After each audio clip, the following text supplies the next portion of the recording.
los y las trabajadoras profesionales autónomos de Andalucía, que son más de 473.000, como enseguida tendremos ocasión de contrastar con uno de los representantes de este importante colectivo de nuestra sociedad y de nuestra economía. A ver, Inés Mazuela es la secretaria general de la Unión de Profesionales y Trabajadores Autónomos de Andalucía, UPTA Andalucía, desde hace una semana, ¿verdad? Secretaria de Política Social Federal de UPTA España. Señora Mazuela, buenos días, bienvenida a Canal Sur Televisión. Buenos días, buenos días. Y esta, la suya, UPTA, es una de las asociaciones representativas de los autónomos. Otra, por ejemplo, es la Federación de Asociaciones de Trabajadores Autónomos, ATA, ¿verdad? Sí. Que ayer, por cierto, ustedes no tienen nada que ver como organizaciones, son distintas, cada una con su voz, a veces de acuerdo y a veces no. Exactamente. Bien, es que ayer ATA hizo... Normalmente sí, estamos de acuerdo, más o menos perseguimos los mismos...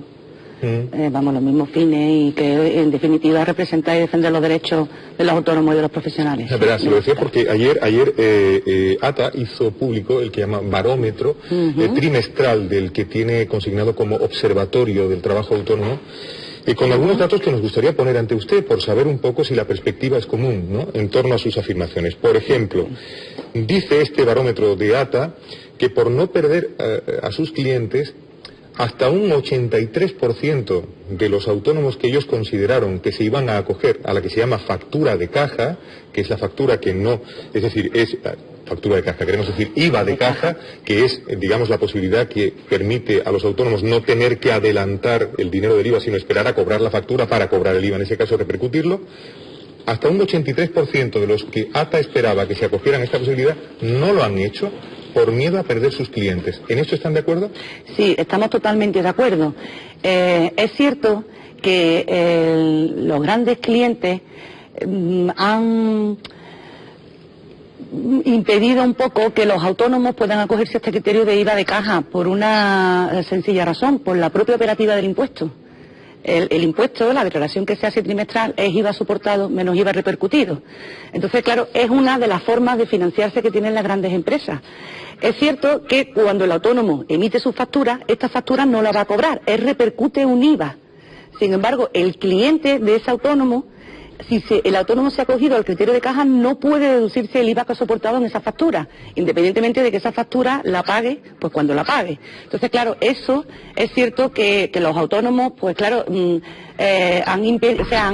se han acogido a ese criterio de caja por miedo a perder a esos grandes clientes. Claro, se produce la duda entre el prestador del servicio o del bien y el cliente. Exactamente, exactamente. Eso ha sido uno de, aparte de que, claro, no ha tenido la difusión y la publicidad que se esperaba, también es cierto. Ya que hablaba usted de la estructura del impuesto, este observatorio, este barómetro trimestral que ATA hace público, cuenta que algo más de la mitad de los preguntados por el observatorio de trabajo autónomo que ellos tienen, el 50,4% de los autónomos, estarían de acuerdo en que bajase el IVA, en que se bajase el IVA. ¿Ustedes cómo lo ven? Totalmente, totalmente de acuerdo.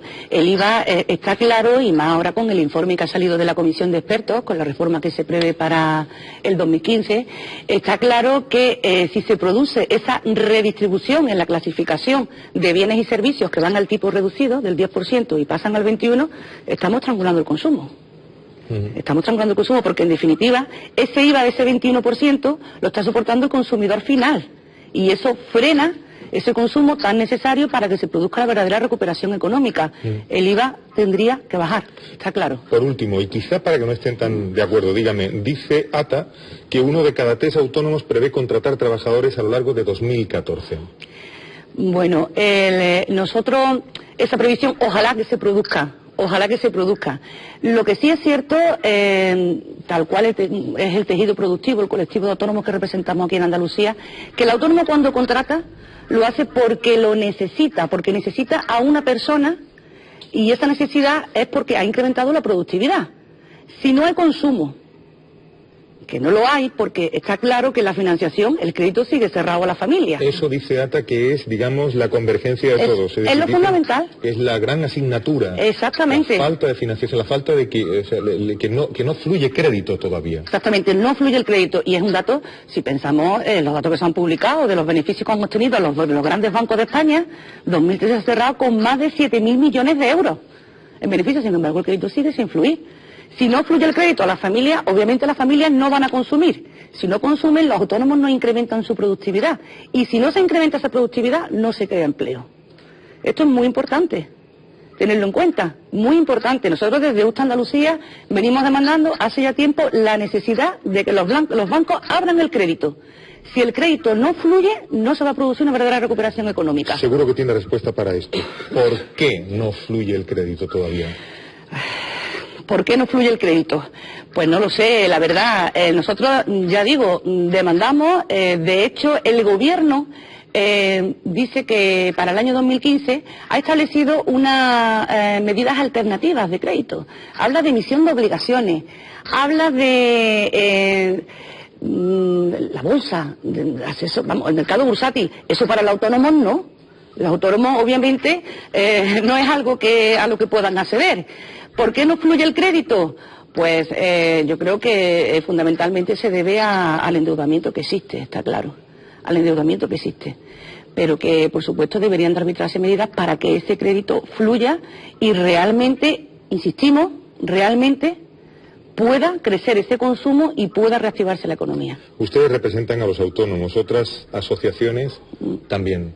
Sí. Pero los autónomos, las autónomas, ¿no se sienten un poco solos, solas?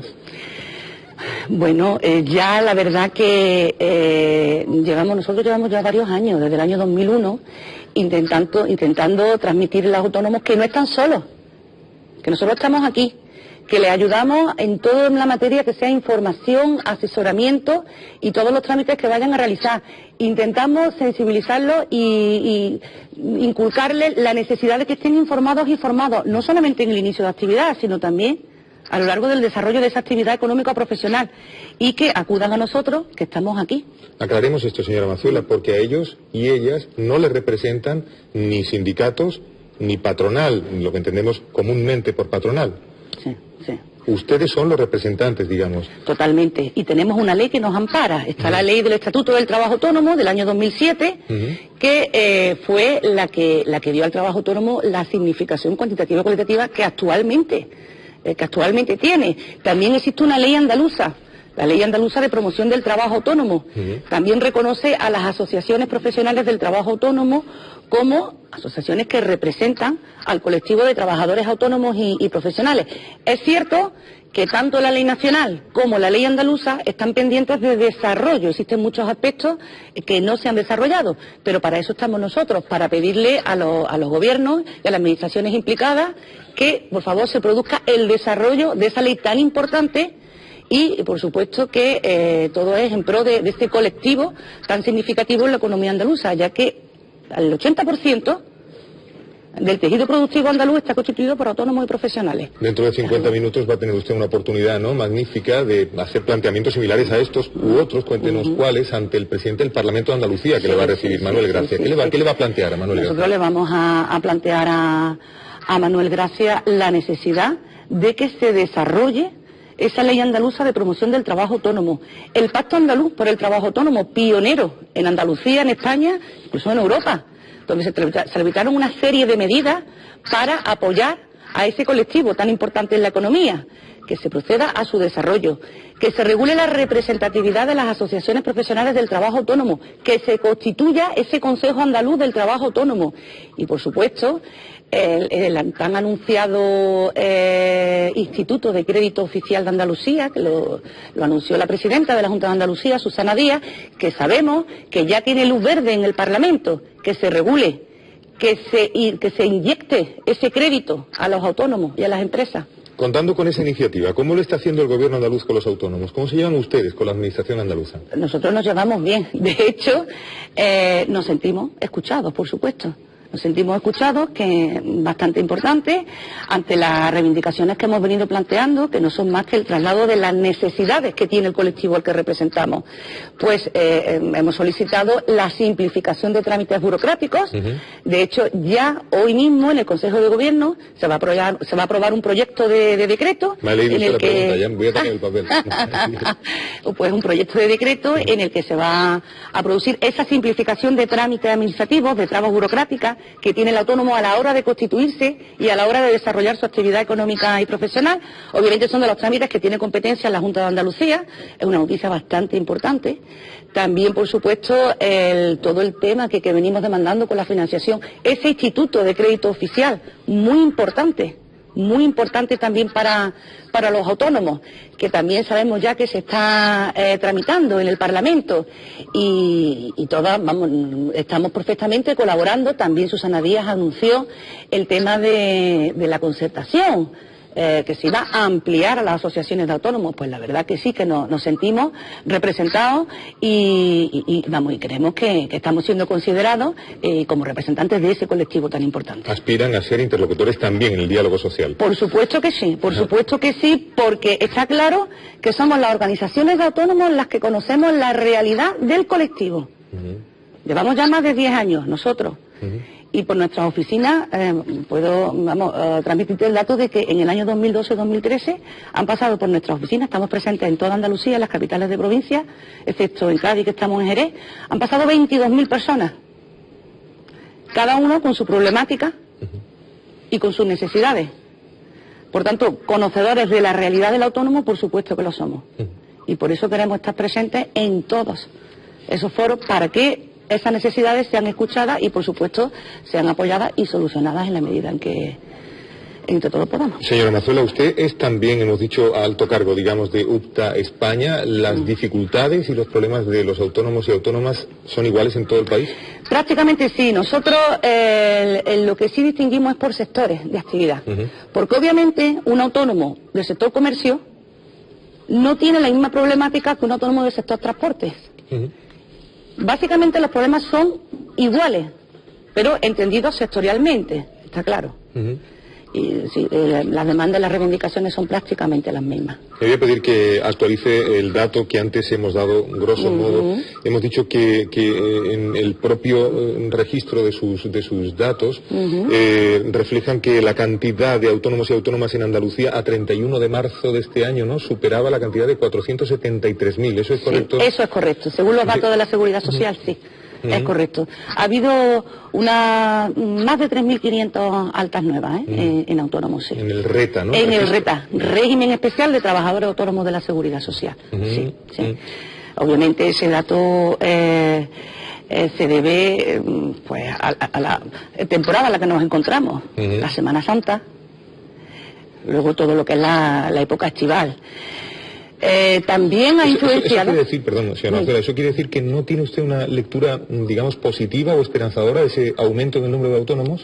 Es cierto que todos los indicadores económicos son positivos, es cierto, pero que también, aunque nosotros estamos optimistas, por supuesto, pero también precavidos, porque, cuidado, estos aumentos se están produciendo como consecuencia del sector turístico. De la Semana Santa, creemos que se va a mantener, por supuesto, hasta después del verano. Por eso pedimos que se articulen medidas que apoyen. Por ejemplo, contra esa estacionalidad que usted está definiendo. ¿Medidas cuáles, por ejemplo? Pues hacen falta medidas que apoyen a esos nuevos autónomos que se han constituido para que se consoliden. Que no cuando termine el verano se den de baja, porque también son parados, si se dan de baja. También son parados. Y lo que tenemos que tener claro, que según la realidad de nuestro tejido productivo, los emprendedores son autónomos o somos autónomos. Y necesitamos que nos apoyen con financiación, con simplificación de trámites burocráticos, con medidas, entidades que apoyen a todo el colectivo. La formación, ¿será importante la formación para el colectivo? Y más en los autónomos. Los autónomos o tenemos planes de formación que podamos acceder, pues a través de la Junta de Andalucía o a través de la formación nacional, pero no podemos acceder a esa fundación tripartita porque los autónomos no cotizamos por formación. Entonces, o nos vamos a la privada a informarnos y formarnos, o esa medida de apoyo se articula por parte de las administraciones competentes.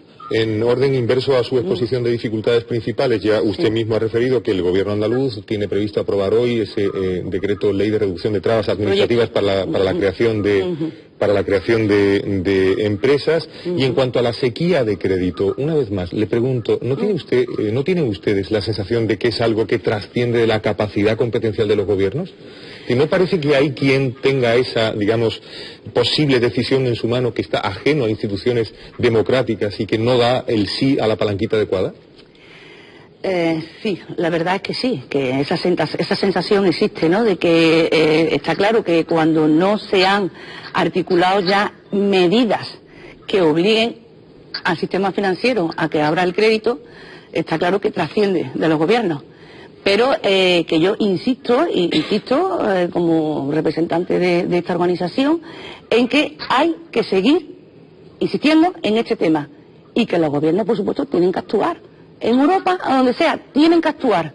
Se tiene que abrir el crédito, fundamental. Señora Mazuela, le van a preguntar también en nuestra mesa, están Juan Ojeda, Román Orozco, Lourdes Lucio. Aquí está la secretaria general de UPTA Andalucía, Unión de Profesionales y Trabajadores Autónomos de nuestra comunidad autónoma, que es también alto cargo de UPTA. Juan. Buenos días. Buenos días. Yo le voy a preguntar una cosa.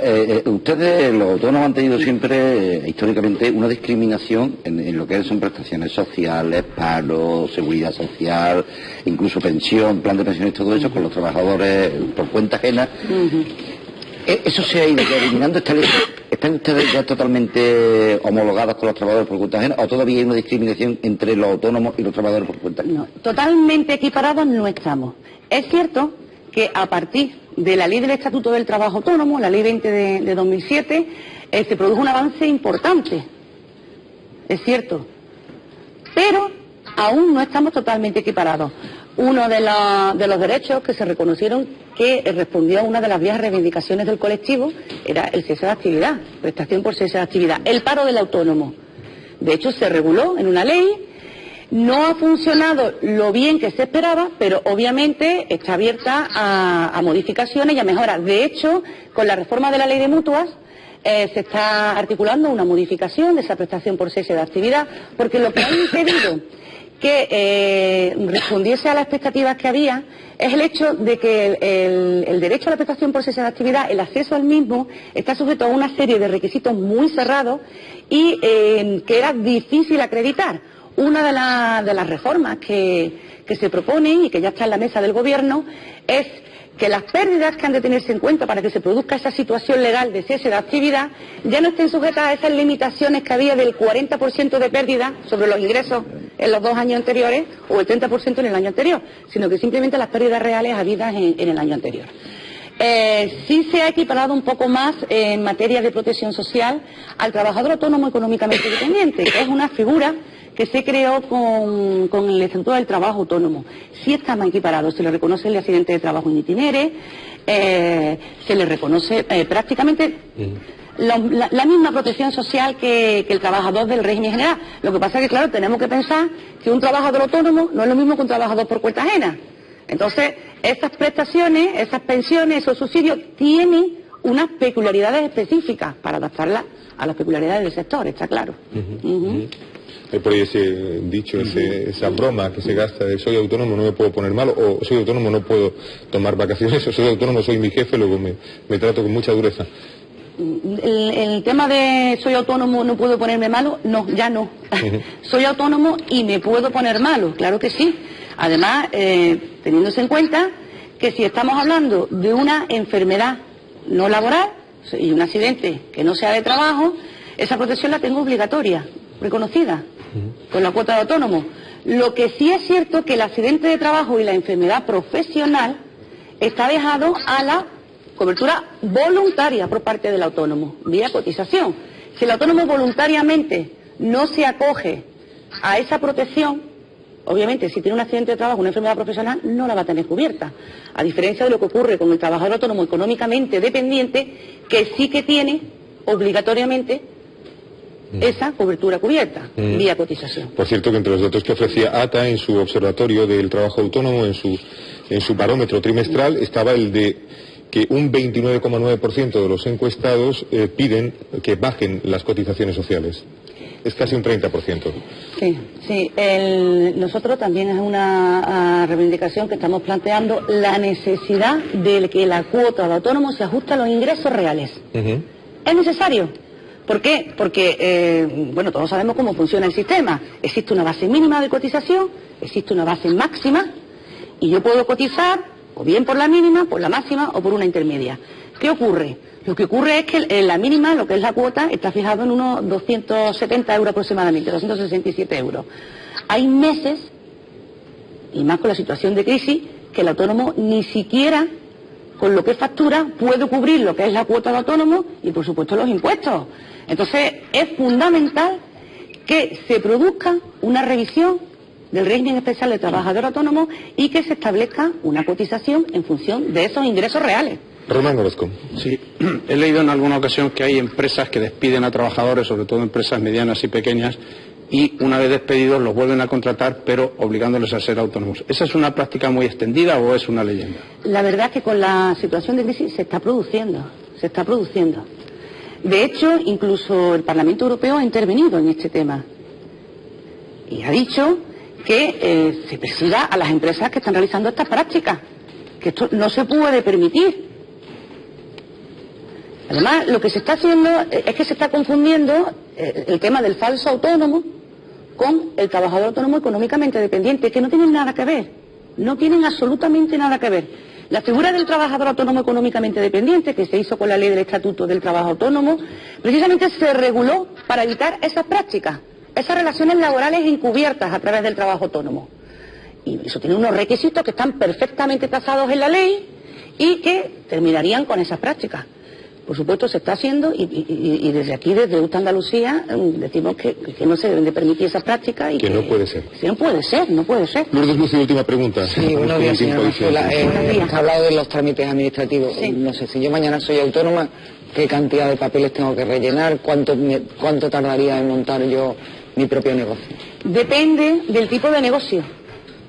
Si lo que va a realizar, por ejemplo, es una actividad profesional, pues obviamente será lo que es alta en el censo de obligados tributarios, en Hacienda, alta en autónomos, y luego los libros, ¿no? El libro de reclamaciones, de reclamaciones y el libro de visita de la inspección. Eso se puede hacer, bueno, y la comunicación a delegación, se puede hacer en un día, y más ahora con las posibilidades que ofrece Internet. Ahora, si ya estamos hablando de que va a ser un negocio, por ejemplo, un comercio, que necesita una serie de autorizaciones, una serie de licencias, entonces eso ya tarda más, claro está. Esperamos que en esos trámites administrativos, obviamente no el tema de la licencia de apertura, ahí no queda eso afectado porque las licencias de apertura son competencias del ayuntamiento, de la administración local, no de la Junta de Andalucía. Sí es cierto que, por ejemplo, en Sevilla, no en todos los ayuntamientos, pero sí en el ayuntamiento de Sevilla ya existe lo que se llama la declaración responsable, que se complementa esa declaración, se presenta en el ayuntamiento y ya posteriormente pues el técnico del ayuntamiento o el inspector pues irá a comprobar que verdaderamente se cumplen los requisitos que establecen las leyes. Inés Mazuela, depende de eso. Inés Mazuela, secretaria general de la Unión de Profesionales y Trabajadores Autónomos de Andalucía, muchas gracias por estar esta mañana en Canal Sur Televisión. Gracias a vosotros. Y ayudarnos a entender ese tan importante colectivo en nuestra sociedad y en nuestra economía. Muchísimas gracias. Buenos días, gracias Juan Ojeda, gracias Román Orozco, gracias Lourdes Lucio. A los tres, gracias por ayudarnos a entender un resumen, una actualización de lo fundamental de nuestro relato. Nos tiene ya preparado Victoria Romero. Adelante, Victoria. Hola.